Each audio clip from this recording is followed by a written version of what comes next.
ॐ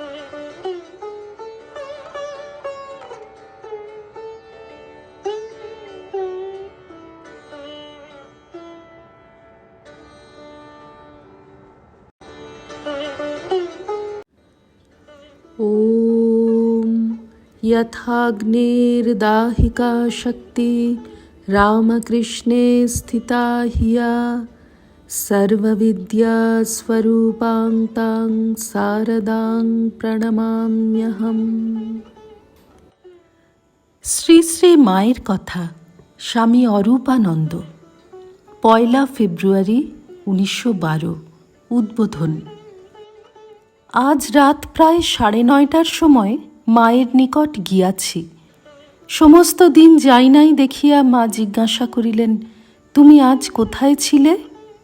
আমি নিচে হিসাব নিয়ে ব্যস্ত ছিলাম।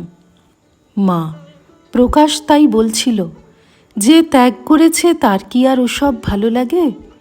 ঠাকুরের মাইনে নিয়ে হিসাবে কি গোল ছিল, কম দিয়েছিল।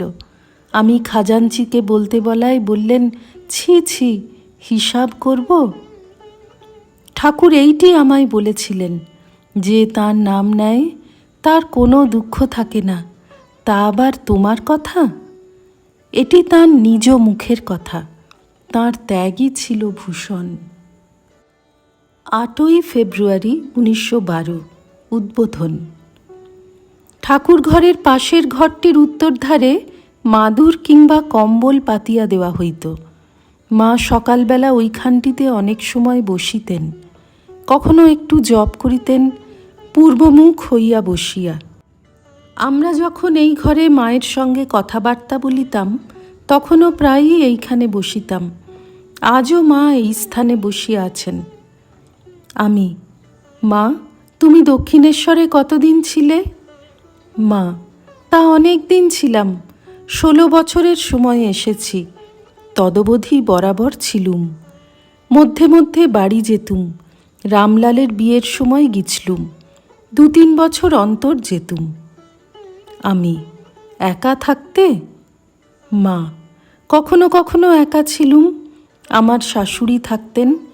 মধ্যে মধ্যে গোলাপ, গৌরদাসী এরা সব থাকত।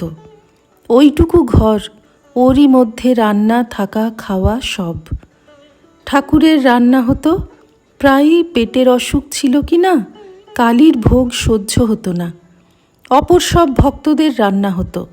লাটু ছিল। রামদত্তের সঙ্গে রাগারাগি করে এলো। ঠাকুর বললেন, এ ছেলেটি বেশ, ও তোমার ময়দা ঠেসে দেবে। দিনরাত রান্নাই হচ্ছে। এই হয়তো রামদত্ত এলো। গাড়ি থেকে নেমেই বলছে, আজ ছোলার ডাল আর রুটি খাবো। আমি শুনতে পেয়েই এখানে রান্না চাপিয়ে দিতুম। 3-4 সের ময়দার রুটি হতো। রাখাল থাকতো, তার জন্য প্রায়ই খিচুড়ি হতো। সুরেন মিত্তির মাসে মাসে ভক্ত সেবায় 10 টাকা করে দিত। বুড়ো গোপাল বাজার করত। নাচ, গান, কীর্তন, ভাব, সমাধি দিনরাতই চলছে। সামনে বাঁশের চেটাইয়ের বেড়া দেওয়া ছিল, তাই ফুটো ফুটো করে দাঁড়িয়ে দেখতুম।